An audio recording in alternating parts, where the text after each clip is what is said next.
So for me, I started feeling the change in R&B right around the time when everybody was when the record companies was having artists make dance records. You know, the Black Eyed Peas, they got so hot, everybody just started following. And the program directors of the radio stations, they was like, nah, if you ain't got that dance thing, we don't want to hear it. And, you know, people had to, you know, really take care of their families, and everybody was making dance records. Now, that's not who killed R&B. We're going to get into that. And we're also going to talk about the resurgence and the resurrection of R&B. That's what Love Records is all about, so we're going to get into that too. But right now, we're going to have a conversation. I'm going to have my man Tank. He going to come in, and we're going to talk about it. And there's two types of R&B, y'all. Y'all know there's rap R&B, and then there's singing R&B. Now, hold the fuck up. When I'm talking about singing R&B, I'm talking about singing, no auto-tune, singing live, a cappella on the corner, singing your heart out, singing for your girl back, singing about your love. I'm talking, so there's two different types. And then there's rap R&B, you know, which is a modern style of R&B that is also to be respected. But when you kill the original, you know what I'm saying? You can have an offspring. But when you come in there and you like drown out the original and the original reason of R&B, the blues, baby, singing about your woman.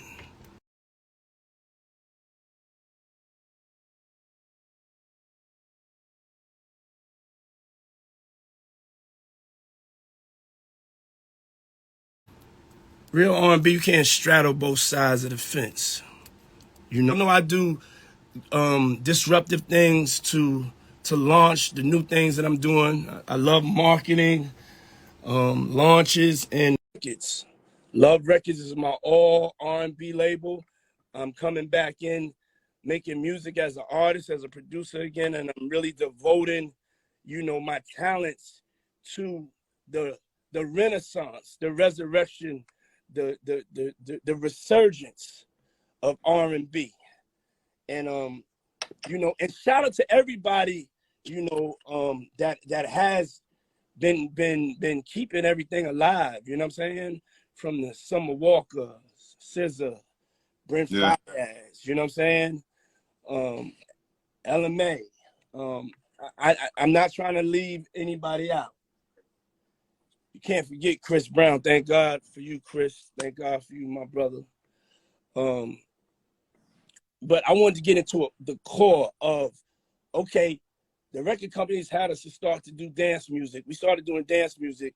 The program directors was like, nah, we don't want no more of that R&B, no more of that church hollering and singing and ad-libbing and blackness. We want to erase the blackness off the R&B and make it the way we want to make it. And it happened. It happened. That's my opinion. I have a lot more opinions. But, you know, I wanted to open up the floor. This is my brother, Tank, legend, certified legend, Tank. You know what I'm saying? Yeah, yes, sir. One legend to another, but a certified legend of a soul singer. You know what I'm saying? Yeah. And when he was coming up, we had Teddy Pendergrass. You know what I'm saying? And then we had Marvin. Yeah. Yeah. But then we had you, baby. You was our generation's Teddy Pendergrass and still is, you know? Because first of all, ain't no age hating on R&B. You can sing R&B till you're 100 years old, like you sing blues. You know what I'm saying? Thank you, sir. It depends on when you feel like you want to put down the mic. Because you know what it's about? R&B artists want to show up and show out. You know what I'm saying? If you was in a room with Whitney, Teddy Pendergrass. Them is expensive clothes, my brother. Mm-hmm. You don't get all that off the rack. A lot of that is custom. Yes. You understand what I'm saying? Yes, them microphones, you get them lights, you get this overhead. When you ask for the God light, the God light is expensive. Yes, yes, it is.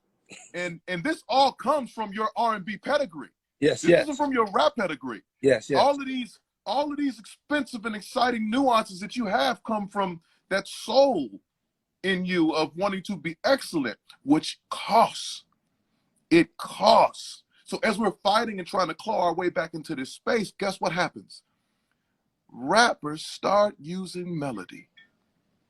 They start singing over rap tracks, over trap tracks, and start blurring the lines between what is R&B singing and what is R&B trap. And rappers are now emotional.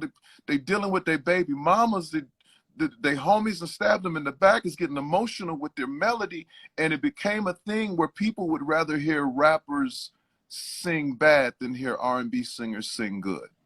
That we can just be seen, so that we can just be heard, ultimately so that we can just do what we love and possibly feed our families. Yes, we had to compromise. Like yours come out and get the right justification. I feel like we gotta fight for ourselves. We gotta adapt. We gotta kick that door. Oh, we ain't got what hip hop has. This nah. You know, for me, hip hop and R&B get the same 24 hours, and R&B has to adapt. But what I'm talking about as far as what R&B is, it makes you feel. Yeah. And I feel in life there has to be a balance. We lost a lot of talent that would spew over just from being around the melodies and also the vulnerability. Yeah. But transparency. Yeah. I know it's a very controversial topic with the church but that's where we used to get that's where our talent comes from. That's where our keyboard players, our programmers, all the best people, all the best singers, they came from the church. Came from church. You know what I'm saying? And so that had an effect on it. But then also just the algorithm, you know what I'm saying? Pushing the algorithm of just like, yeah, gang, gang, bang, bang, fuck a bitch, I hate you, hoe, I hate you, nigga, as you was talking about the other day, and the lack of love. Yes. R&B, you know what I'm saying? Yes. I that's the thing that we are accountable for, you know, as artists. But also I think that rap R&B, a lot of rap R&B and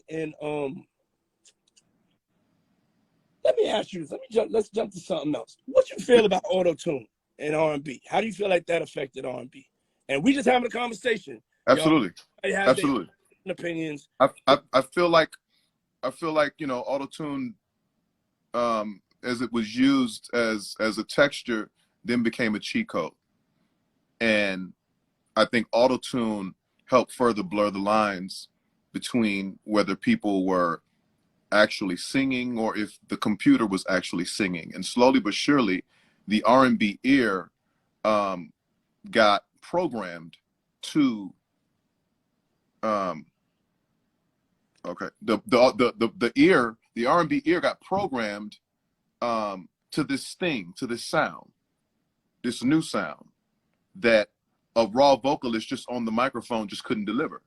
It became a thing. It became a sonic that you almost had to, that almost hypnotized people in a sense, to where every record started to have this sonic and this same programming that made the raw vocal kind of obsolete.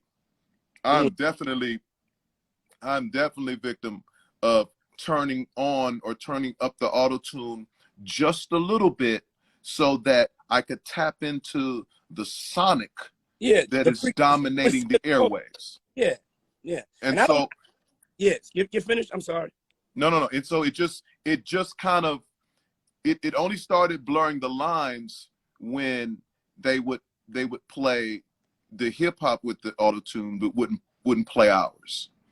You know what I'm saying? So it was like, y'all trying to be hip hop. No, we're just we just trying to stay alive. I think that's progress. I think that's progress right there. Because auto-tune didn't kill R&B. You know what I'm saying? It's just not at all.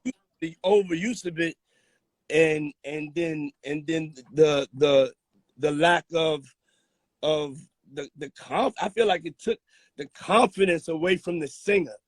You know what I'm saying? I feel like the singers that are out there, if y'all out there and y'all got real talent, you know what I'm saying? That's really what matters at the end of the day. It's no feeling like I'm about to bring Mary J. Blige on, but it's no feeling like when I heard Mary sing for the first time.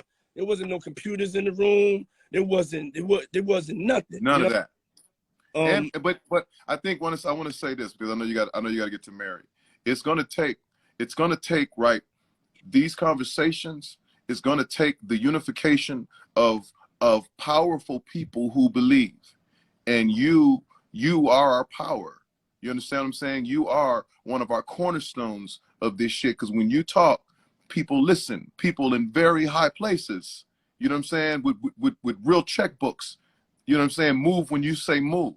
And so it's going to take all of this. It's going to take Love Records saying this is what we own. It's going to take R&B Money Records following in the footstep of Love Records saying we're an army and we're going to get this shit off whether you like it or not. We're going to kick the door in. One of my most favorite scenes, favorite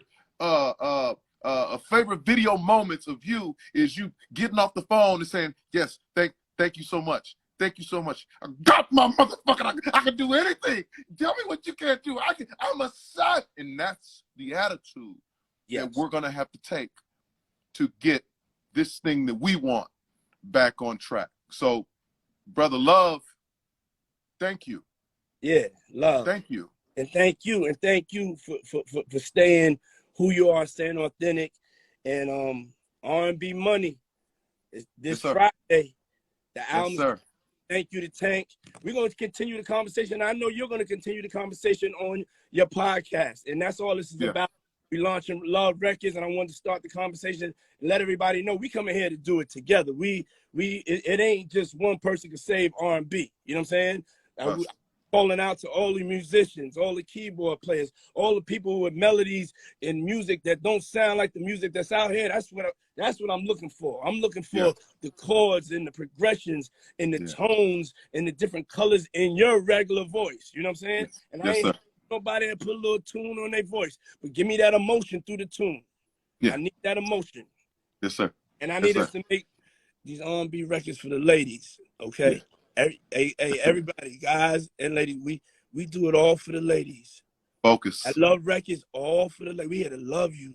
We here to be sensitive. Here to beg you. Love. Yeah. Barry, come on, but thank you. Thank you, boy. All right, Appreciate love. you. All right. Play some music.